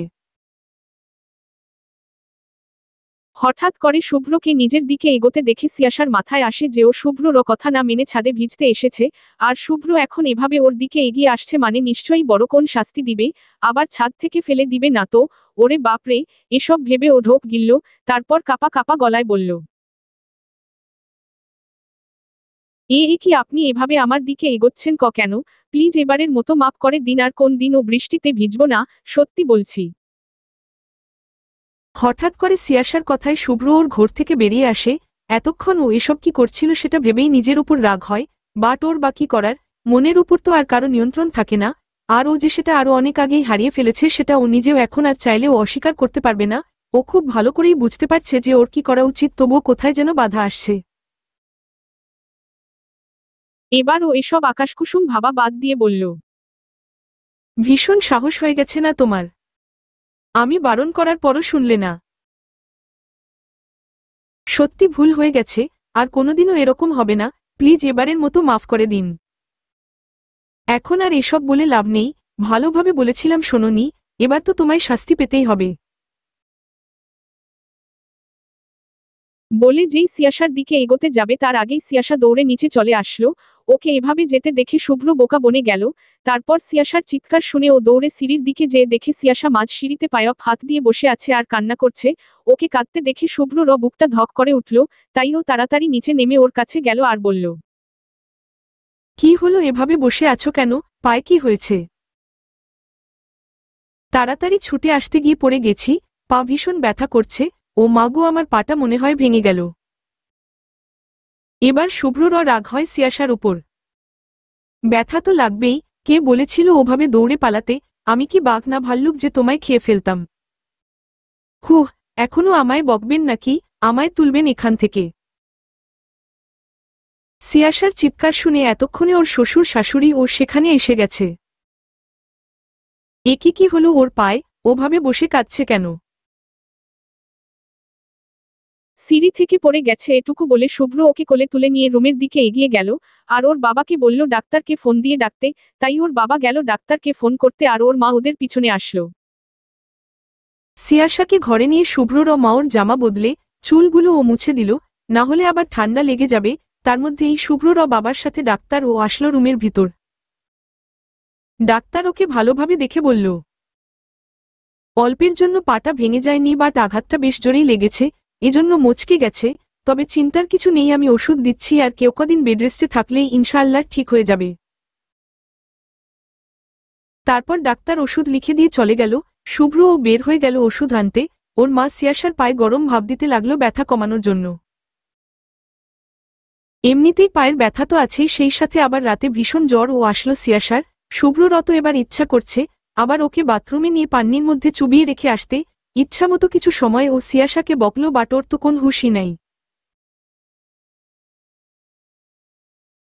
আর বেচারা শুভ্র আর কি করবে, সারা রাত জেগে ওর সেবা করল। যদিও ওর মা থাকতে চেয়েছিল আজ সিয়াসার কাছে, বাটও দেয়নি। ও পারবে ওর খেয়াল রাখতে এটা বলে ওর মাকে পাঠিয়ে দেয়, আর ও নিজে সিয়াসার সেবা করে। তাতে ও একটু বিরক্ত হয়ে নয়, বরং খুব আন্তরিকতার সাথেই ওর সেবা করে। শেষ রাতের দিকে সিয়াসার জ্বর কিছুটা কমলে শুভ্র ওর পাশেই শুয়ে ঘুমিয়ে পড়ে। সিয়াসাও ঘুমের মধ্যে শুভ্র আরো কাছে এসে ওর বুকে মাথা রেখে ওকে জড়িয়ে ধরেই আরো গভীর ঘুমে তলিয়ে যায়। প্রায় 2 সপ্তাহ পরে সিয়াসার পা পুরোপুরি ঠিক হলো। ও এখন ভালোভাবেই হাঁটতে পারছে। আর শুভ্র ওই কয়দিন ওর ভীষণ খেয়াল রেখেছে, কোন অনিয়ম অযত্ন হতে দেয়নি। মাঝে মধ্যে সিয়াসা যখন হঠাৎ করে পা নাড়াতে গিয়ে ব্যথায় চেঁচিয়ে উঠত, তখন শুভ্রর মুখ দেখে মনে হতো ব্যথা সিয়াসার নয় ওর লেগেছে। সিয়াসার এরকম হলে ওর বাবা মা আর তৌসির বাবা মাও দেখতে এসে 2 দিন এখানে ছিল। শিফা আর সায়ন এসেও ছিল কদিন। আর সবাই সিয়াসার প্রতি শুভ্রর এই কেয়ারিং দেখে ভীষণ খুশি। সিয়াসা যেহেতু এখন পুরোপুরি সুস্থ হয়ে গেছে আর ওদের ক্লাসও শুরু হয়ে গেছে, তাই ও আজকে ভার্সিটিতে যাবে বলে ঠিক করলো। অনেকদিন সবার সাথে দেখাও হয়নি। অবশ্য যেদিন ওর পায়ে চোট পেয়েছিল তারপর দিন অর্ণবরা সবাই এসেছিল ওকে দেখতে। সিয়াসা আজকে বাসা থেকে একাই বেরিয়েছে, কারণ শুভ্র আজকে অনেক সকালেই বেরিয়ে গেছে ওর আব্বুর সাথে, কারণ অফিসে কোন জরুরি কাজ আছে সেজন্য। ও ওখান থেকেই ভার্সিটিতে যাবে, তাই সিয়াসা একাই বের হলো। যদিও ওর শাশুড়ি বাড়ির গাড়ি নিয়ে যেতে বলেছিল, কিন্তু ও রিকশা করে চলে গেল, আসার সময় শুভ্র গাড়ি করে আসবে এটা বলে। ভার্সিটির সামনে নেমে সিয়াসা রিকশাওয়ালা ভাড়া মিটিয়ে সামনে এগিয়ে দেখে অর্ণব, রিহাব সহ সবাই ওর জন্য গেটের সামনে দাঁড়িয়ে ওর জন্য অপেক্ষা করছে। ওদের দেখে সিয়াসা খুশি হয়ে দৌড়ে ওদের সামনে যে কথা বলতে শুরু করে। ওকে এভাবে দৌড়াতে দেখে ওরা বলে, আরে সিউ কি করছিস, আস্তে দৌড়া, এই সবে তোর পাটা ঠিক হলো। শাফিন: হ্যাঁ সিউ, আর স্যারও কিন্তু তোকে আবার এভাবে দৌড়াদৌড়ি করতে দেখলে খুব বকবে তোহা। আরে ধাত ছাড় তো, কিচ্ছু হবে না। হ্যাঁ সেটা তো একবার দেখেছি। অর্ণব: হুহ, আচ্ছা এখন এসব বাদ দে তো। ইস, কতদিন পর তোদের দেখলাম, চল তো ভিতরে গিয়ে জমিয়ে আড্ডা দিব। ওর কথায় সায় দিয়ে সবাই ভিতরে যেতে নিলে কোথেকে রিফাত দৌড়ে ওদের সামনে আসলো আর সিয়াসার দিকে তাকিয়ে বলল, আরে সিয়াসা, এতদিন কোথায় ছিলে তুমি? জানো তোমাকে এতদিন ভার্সিটিতে না আসতে দেখে আমার কি অবস্থা হয়েছিল? তোমাকে না দেখতে পেয়ে আমার তো দম বন্ধ হয়ে আসছিল। ভালো হয়েছে তুমি চলে এসেছো। তোমার এই বন্ধুদের কাছে শুনলে তো এরা তোমার খোঁজ দেয় না। এতক্ষণ রিফাতের কথার মাঝেই সিয়াসা যেন কি একটা ভাবছিল, তারপর সবার দিকে তাকিয়ে বলল, তোরা একটু ভিতরে যা, আমার রিফাতের সাথে কিছু কথা আছে, 10 মিনিটে আসছি আমি। আরে এটা কি বলছিস, ওর সাথে কি কথা বলবি তুই? রিহাব: হ্যাঁ, কোন কথা বলতে হবে না, চল তুই। রিমি: হুম চল চল। আরে তোরা দাঁড়াও দাঁড়াও, আমি কথা বলছি। আরে আমার শালাবাবু, শালিকারা তোমরা কেন বাধা দিচ্ছ বলতো? কাবাব মেয়ে হাড্ডি হচ্ছ কেন বলো তো? প্লিজ তোমরা তো আমায় কোন হেল্প করলে না। এখন আমার জানুটা যখন শেষ পর্যন্ত আমার ভালোবাসা বুঝলো, তখন তোমরা বাধা দিচ্ছ। প্লিজ এটা করো না, ওকে আমার সাথে যেতে দাও। প্লিজ তোরা যা, আমি 10 মিনিটে আসছি। ওকে, এই চল সবাই। তোহা: হুম, শোন 10 মিনিটের বেশি যেন লেট না হয়। সিমি: ওকে বাবা, হবে না, এখন যা। আচ্ছা, এই তোরা চল। হুম চল। তারপর ওরা সবাই ভিতরে চলে যায় আর সিয়াসা ও রিফাতকে সাথে নিয়ে সামনের একটা রেস্টুরেন্টে কথা বলার জন্য। প্রায় আধা ঘন্টা পর সিয়াসা আর রিফাত রেস্টুরেন্ট বের হয়ে আসে। ওদের মধ্যে কি কথা হয়েছে সেটা একমাত্র ওরাই ভালো জানে। দুজনেই বেশ হাসি খুশি মুড নিয়ে বের হয়ে আসলো। তবে সিয়াসার মুখে তৃপ্তির হাসি থাকলেও রিফাতকে দেখে মনে হচ্ছিল ও অনেক কষ্টে ওর মুখে মিথ্যে হাসিটা ঝুলিয়ে রেখেছে। কিন্তু অন্য কেউ তো আর সেটা বুঝছে না। সে তো শুধু ওদের এই হাসি দেখেই জ্বলে যাচ্ছে। আর এই কেউটা অন্য কেউ শুভ্র। হ্যাঁ, মাত্র ওই রেস্টুরেন্টের সামনে দিয়ে ভার্সিটিতে যাচ্ছিল। আর তখনই সিয়াসা আর রিফাত রেস্টুরেন্ট থেকে বের হয়। আর ওদের দুজনকে এভাবে একসাথে হাসি খুশি ভাবে বের হতে দেখে ও তো রেগে বোম। ওর মনে হচ্ছে সিয়াসাকে কাঁচা চিবিয়ে খেতে, সাথে রিফাতকেও। বাট আপাতত ও তেমন কিছুই করল না, রেগে ওখান থেকে চলে গেল। ভার্সিটি পৌঁছে ও ওর ক্লাসগুলো কোনোরকম নিল, যদিও ক্লাসে মন বসাতে পারছিল না। বারবার ওদের ঘটনাটা চোখের সামনে ভেসে উঠছিল। তার ফল অনুযায়ী আজকে সিয়াসার রাগ ও সব স্টুডেন্টের উপর ফেলেছে। আজকে ওর এরকম মুড দেখে সবাই ভয়ে বেশ চুপচাপ ছিল। কোনোমতে সব ক্লাস শেষ করে ও বেরিয়ে মাঠের দিকে তাকাতেই যেন থমকে গেল। কারণ ওর সামনে মাঠের মাঝে সিয়াসার সামনে হাতে ফুল নিয়ে হাঁটু গেড়ে বসে আছে রিফাত। আর সিয়াসাকেও বেশ হাসি খুশিই লাগছে। ও কি তাহলে খুশি হয়েছে রিফাত ওকে প্রপোজ করাই? তাহলে কি ও রাজি হয়ে যাবে রিফাতের প্রস্তাবে? এটা ভেবেই ভয় এবং রাগ দুটোই হল। ও মাঠের দিকে তাকিয়ে দেখল অনেকেই উৎসুক হয়ে ওদের দিকে তাকিয়ে আছে। কেউ কেউ তো আবার সিয়াসাকে তাড়া দিচ্ছে ওর হাত থেকে ফুলগুলো নেওয়ার জন্য। এসব দেখে শুভ্রর রাগটা যেন এবার মাথাচাড়া দিয়ে উঠল। ও রেগে দ্রুত ওদের সামনে গিয়ে দাঁড়ালো। ওকে দেখে রিফাত কিছুটা ঘাবড়ে গেল, কিন্তু সিয়াসা আগের মতোই খুশি মনে দাঁড়িয়ে আছে, যেন ও শুভ্রকে দেখতেই পাচ্ছে না এমন একটা ভাব করছে, যেটা দেখে শুভ্রর রাগটা আরও বেড়ে গেল। ও রক্তচক্ষুতে রিফাতের দিকে তাকিয়ে বলল, কি হচ্ছে এসব? তোমার সাহস হলো কি করে ওকে প্রপোজ করার? শুভ্রর এমন হুঙ্কারে রিফাত মনে মনে ভীষণ ভয় পেলেও এটা প্রকাশ না করে বলল, কেন স্যার, এতে সাহসের কি আছে? আর আমি ওকে প্রপোজ করাতে আপনি এত রেগে যাচ্ছেন কেন? কে হয় ও আপনার বোন? রিফাতের মুখে বোন শব্দটা শুনে ও রেগে এবার ওর কলার চেপে ধরে জোরে চেঁচিয়ে বলে, বোন নয়, বউ হয় ও আমার, শুনেছিস? বউ ও আমার। শুভ্রর কথায় আশেপাশে সবাই ভীষণ অবাক হল সিয়াসা ওর বউ সেটা জেনে, আর মেয়েরা তো পারছে না হাত পা ছড়িয়ে কাঁদতে, কারণ শুভ্র যে সবার ক্রাশ বয়, আর সিয়াসা কিনা তারই বউ। শুভ্র হুঙ্কারে রিফাত আর কিছু বলল না, আর সিয়াসাও এতক্ষণ স্বাভাবিক থাকলেও ওকে ওভাবে রেগে যেতে দেখে এবার ওরও ভীষণ ভয় করছে। তবুও ও আর একটু মজা দেখার জন্য রিফাতের দিকে ইশারা করতেই রিফাত বলল, তাতে কি স্যার? আমি তো শুনেছি আপনি ওকে মেনে নেননি, তাহলে আমি ওকে প্রপোজ করলে আপনার তো প্রবলেম হওয়ার কথা নয়। হ্যাঁ, রিফাত তো ঠিকই বলেছে, বরং আমি ওর কথায় রাজি হয়ে গেলে তো আপনারই ভালো, কারণ আপনি তো আমায় সহ্যই করতে পারেন না। তাই আমি ভাবছি রিফাতের কথায় রাজি হয়ে যাব। ও না আমায় ভীষণ ভালোবাসে, আর আপনি তো আমায় একটুও ভালোবাসেন না। ওর কথা শুনে শুভ্র দুই হাত শক্ত করে মুঠ করে নিজের রাগ কন্ট্রোল করার চেষ্টা করে রিফাতের দিকে তাকিয়ে বলল, লাস্ট বার সাবধান করছি, এবারের মতো তোমায় ছেড়ে দিলাম, বাট ভবিষ্যতে যেন আমি তোমায় ওর ছায়ার পাশেও না দেখি। আর তুমি সাহসটা বেশিই বেড়ে গেছে তাই না? চলো আমার সাথে, তোমার সাহস কমাচ্ছি আমি, বলে সিয়াসার হাত ধরে ওখান থেকে নিয়ে চলে গেল। পিছন থেকে অর্ণব, রিমির আর সবাই অসহায়ভাবে ওদের যাওয়ার দিকে তাকিয়ে রইল, কারণ আজকে যে সিয়াসার কপালে ভীষণ দুঃখ আছে সেটা ওরা বেশ বুঝতে পারছে।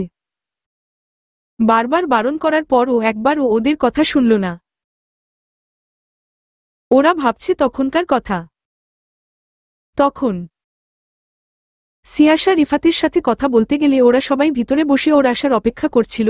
প্রায় আধা ঘন্টা পর সিয়াসা ফিরে আসলে সবাই ওকে ফোর্স করে ও রিফাতের সাথে কি কথা বলতে গিয়েছিল সেটা জানতে। তখন সিয়াসাও ওদের সবটা বলে যে রিফাতের সাথে ওর কি কথা হয়েছে, আর ওর সেই কথাগুলো ছিল যে ও রিফাতের সাথে রেস্টুরেন্টে যেয়ে বসলে রিফাত তো ভীষণ খুশি, কিন্তু ওর সব খুশি মাটি হয়ে গেল যখন সিয়াসা বলল, রিফাত, আসলে আমার আপনাকে কিছু কথা বলার ছিল, বাট কিভাবে যে বলি। আরে সিয়াসা, এরকম না করে তুমি বলে ফেলো তো, যদিও আমি জানি তুমি কি বলবে, তবুও আমি তোমার মুখ থেকে শুনতে চাই। না রিফাত, তুমি যেটা ভাবছো আমি সেটা বলবো না, বরং আমি যেটা বলবো সেটা শুনে তোমার এই খুশিটা আর থাকবে না। মানে মানেটা হলো যে, দেখ রিফাত, আমি জানি যে তুমি আমায় ভালোবাসো, বাট এটা কখনো সম্ভব নয়। কেন সম্ভব নয়? এজন্যই কারণ আমি ম্যারিড। ও আট তুমি মজা করছো আমার সাথে, তাই না সিয়াসা? না রিফাত, আমি একদমই মজা করছি না, আমি যা বলছি সেটা সত্যি। তাই তোমার বরকে জানতে পারি? অবশ্যই, তুমি তাকে খুব ভালো করেই চেনো। তাই কে সে? শুভ্র। শুভ্র? মানে শুভ্র স্যার? হ্যাঁ। না, এটা হতে পারে না। দেখো রিফাত, সত্যি, আমি চাইনি তুমি মিথ্যা আশা নিয়ে আমার পিছনে ঘোরো। দেখো, তুমি যদি আমায় সত্যি ভালোবাসো তাহলে প্লিজ আর আমার পিছনে না ঘুরে তোমার নিজের জীবনটা গুছিয়ে নেবে, অন্য কাউকে নিয়ে সুখে থাকবে কেমন? সেটা পারবো না সিয়াসা, বিশ্বাস করো সিয়াসা, আমি তোমায় ভীষণ ভালোবাসি। আমি জানি সেটা, কিন্তু রিফাত দেখো, কোন কিছুই অসম্ভব নয়। এই দেখো না, শুভ্র স্যার কিন্তু তৌসি আপুকে ভীষণ ভালোবাসতো, এখনো ততটাই ভালোবাসে। তাই বলে কিন্তু এটা নয় যে সে আমাকে মেনে নেয়নি, যদিও উনি এখনো সেটা মুখে বলেননি, তবুও আমি জানি উনি আমাকেও খুব ভালোবাসে। ওকে সিয়াসা, ভেবো না আমি কখনো তোমাদের মাঝে তৃতীয় ব্যক্তি হব না। দোয়া করি তোমরা খুব ভালো থেকো, আর আমিও হয়তো অন্য কাউকে নিয়ে ভালো থাকবে, তবে তোমাকে কোনদিনও ভুলতে পারবো না, তবে আমিও ভালো থাকব। এই তো গুড বয়, তবে আজ থেকে আমরা ভালো বন্ধু কেমন? একদম। আচ্ছা, তাহলে তুমি আমায় একটা হেল্প করবে? অবশ্যই, তুমি শুধু বলো। তারপর সিয়াসা ওকে শুভ্রর সামনে ওকে প্রপোজ করতে বলে, যাতে শুভ্র কি রিয়াকশন দেয় সেটা দেখার জন্য, যদিও রিফাতের এটা করতে ভয় করছিল, বাট ও সিয়াসাকে কথা দিয়েছে তাই রাজি হয়ে যায়। তারপর এসব কিছু সিয়াসা ওদের সবাইকে বলে, এটা শুনে ওরাও সবাই বারণ করে, বাট ও শোনেনি। এখন যে ওর কপালে কি নাচছে সেটা কে জানে।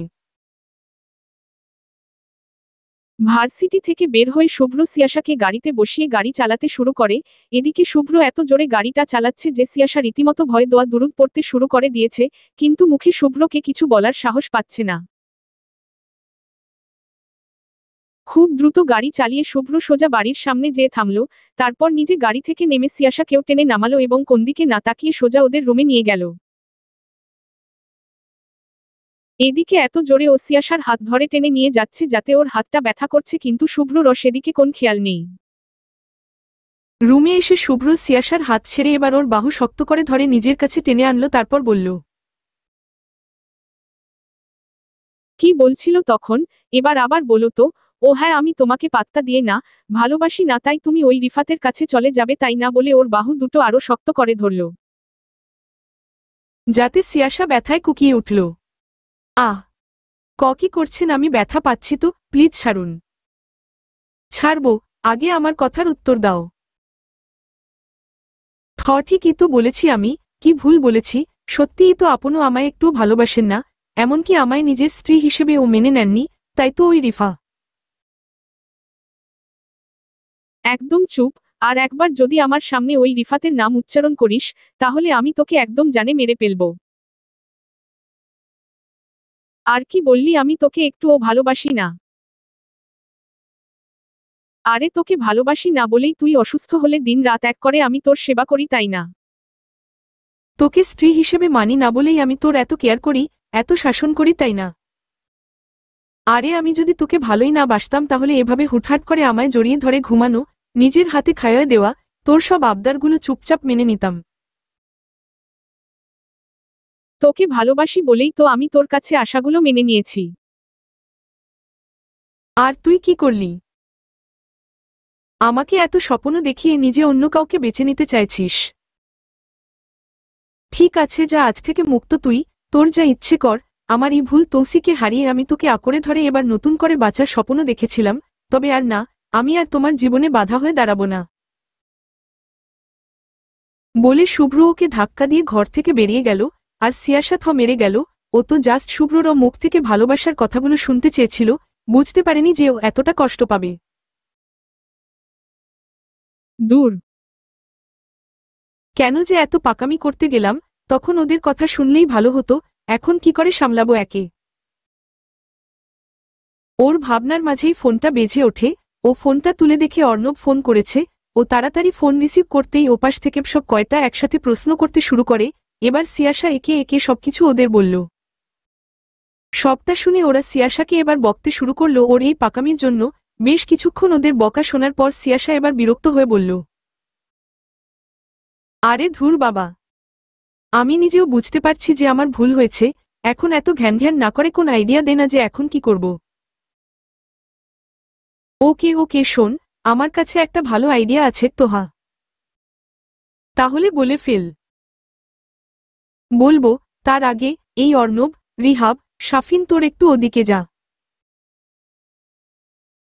কেন? আমরা কেন যাব রিহাব? আরে তোদের সামনে বলতে আমার লজ্জা করবে। ওরে আমার লজ্জাবতী রে, অর্ণব।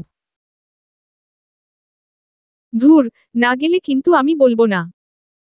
এইও বলছে যখন তোরা যা না একটু, রিমি। ওকে যাচ্ছি, শাফিন। এবার বল। শোন তাহলে। আরে বাহ, এটা তো দারুণ আইডিয়া, এতগুলা লাবু দোস্ত, এখন রাখছি, পরে কথা হবে। বলে ও ফোন কেটে দিল। রাত প্রায় 11:30টার দিকে শুভ্র বাড়ি ফেরে। ও রুমে ঢুকে দেখে রুমটা পুরো অন্ধকার করে রাখা। ও ধীরে ধীরে এগিয়ে গিয়ে লাইট জ্বালিয়ে সামনে তাকাতে যেন থমকে যায়। পুরো ঘরটা ফুলে সাজানো, বেডটাও ফুলে ভরা, আর তার মাঝে সুন্দর করে সেজে বসে আছে সিয়াশা। ওকে দেখে মনে হচ্ছে একটা ফুলের বাগানের মধ্যে কোন লালপরি বসে আছে, গাঢ় লাল টকটকে একটা শাড়ি পরেছে ও। ওকে দেখে শুভ্রর হার্ট যেন ভীষণ জোরে বিট করছে। শুভ্রকে এভাবে ওর দিকে তাকিয়ে থাকতে দেখে সিয়াসা মুচকি হেসে ওর একদম কাছে এসে দাঁড়ালো। এবার শুভ্র রহুস আসলো এবং সকালের কথাগুলো ও মনে পড়ে গেল, তাই ও নিজেকে সামলে ওর পাশ কাটিয়ে চলে যেতে নিলে সিয়াসা ওকে পিছন থেকে জড়িয়ে ধরে আর বলে, কোথায় যাচ্ছ জান? এত সুন্দর করে তোমার জন্য নিজেকে সাজালাম, আর তুমি রাগ করে চলে যাচ্ছ।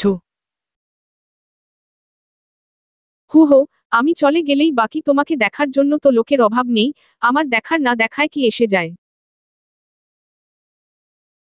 অনেক কিছু এসে যায়, আমার 10টা না 5টা, একটা মাত্র বর তুমি। অন্য কেউ দেখা লাগবে না, তুমি দেখলেই হবে। শরত। এখন আসছে ঢং দেখাতে। সরি বাবু তখনকার জন্য, কিন্তু বিশ্বাস করো, আমি শুধু তোমায় রাগানোর জন্য, আর তোমার মুখ থেকে ভালোবাসার কথা শোনার জন্যই আমি এমনটা করেছি। এমনকি রিফাতও সবটা জানতো, আমি ওকে বলেছিলাম তোমার সামনে ওইভাবে অভিনয় করতে, ও যা করেছে সেটা আমার কথায়। বাহ! এর মধ্যে বেশ ভালো গল্প সাজিয়েও ফেলেছ, কিন্তু আমি বিশ্বাস করছি না। আরে আমি সত্যি বলছি। তারপর সিয়াসা ওকে সবটা বলল। সবটা শুনে শুভ্র বলল, তুমি যে সব সত্যি বলছো, তার কি গ্যারান্টি আছে? জানতাম তো তুমি পরে বিশ্বাস করতে চাইবে না, তাই তো আমি আগেই বুদ্ধি করে রিফাতের সাথে যখন কথা বলেছিলাম সব রেকর্ড করেছিলাম, দাঁড়াও শোনাচ্ছি। তারপর ও শুভ্রকে সবটা শোনালো। এবার শুভ্র বিশ্বাস করল এবং বলল, আজকে মাফ করে দিলাম, বাট ভবিষ্যতে এমন কিছু করলে কিন্তু জানে মেরে ফেলবো। ওকে বাবা, আর করব না এমন, আমার শিক্ষা হয়ে গেছে। তাই? হুম। আচ্ছা, নিজে এত সুন্দর করে সেজেছ, ঘরটাও সাজিয়েছ, তার কারণ কি শুধুই আমার রাগ ভাঙানো? হুম, সেটা ছাড়া আর কি? বাট এটা দেখে তো আমার অন্য কিছু মনে হচ্ছে। কি? বলছি, দেখো এতদিন বিয়ে হয়েছে অথচ ফুলসজ্জা হয়নি, আর আজ যখন তুমি আবার এমন নতুন বউয়ের সাজে সেজেছ, ঘরটাও ফুলসজ্জার মতো করে সাজিয়েছ, তখন আসল কাজটা আর বাকি রেখে লাভ কি? মানে কি বলতে চাইছ তো তুমি? বলতে চাইছি যে আমাদের এখনো ফুলসজ্জা হয়নি, তাই সেটা সেরে ফেললে কেমন হয়? মানে আমার না ভীষণ ঘুম পাচ্ছে, আমি যাই ঘুমিয়ে পড়ি বলে সিয়াসা যেতে নিলেই শুভ্র ওকে নিজের সাথে জড়িয়ে বলল, কোথায় পালাচ্ছ জান? আমার ঘুম 5। হুশ, আজকে নাই বা ঘুমালো, আজকে আর ছাড়তে পারবো না। সরি জান, আই কান্ট কন্ট্রোল, আজকে আমি তোমার মাঝে হারিয়ে যেতে চাই, দেবে না আমায় সেই অনুমতি? ওর কথা শুনে সিয়াসা মুচকি হেসে ওকে জড়িয়ে ধরল আর শুভ্র ওর উত্তর পেয়ে গেল এবং ওকে কোলে তুলে ধীরে ধীরে বেডের দিকে এগিয়ে গেল। দুজনেই ভালোবাসার সাগরে ডুব দিল।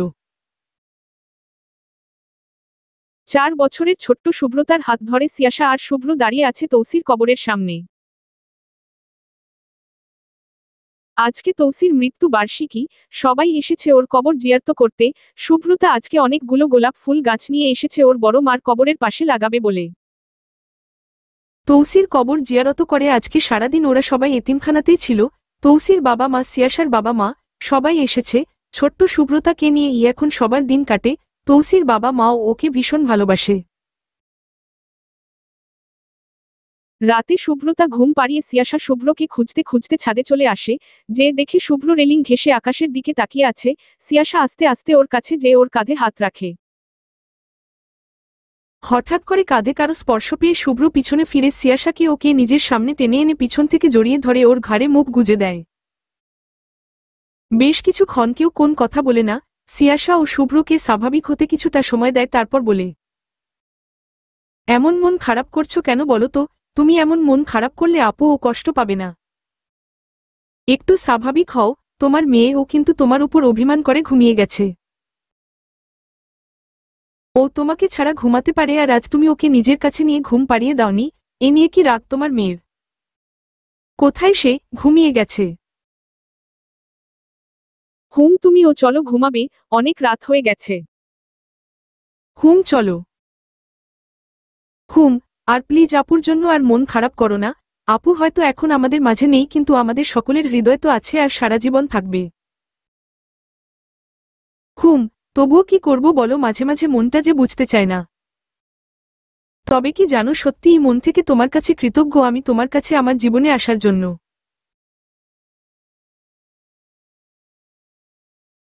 না হলে যে তৌসিকে হারিয়ে আমার এই ছন্নছাড়া জীবনটা আর গোছালো হতো না। আজ বুঝতে পারি তুমি সেদিন ঠিকই বলেছিলে যে সত্যিই কাউকে ভালোবাসলে সে যখন না থাকে তাহলে তার ভালোবাসাটা একইভাবে প্রাঞ্জল রাখার জন্য হলেও অন্য কাউকে দরকার হয়, কারণ বেশি দিন মানুষ একা থাকলে সে অনুভূতি শূন্য হয়ে যায়। তাই ধন্যবাদ তোমায় আমার জীবনে আসার জন্য, আমায় এত ভালো রাখার জন্য। আর সব থেকে বড় গিফট আমার মেয়ে, আমার পুরো পৃথিবী, তাকে উপহার দেওয়ার জন্য। ভালোবাসি তোমায় আমার শুভ্রতা পরীর এবং সিয়ানের আম্মু, ভীষণ ভালোবাসি। সিয়ানটা কে? আমার মেয়ের ভাই। তা কোথায় সে?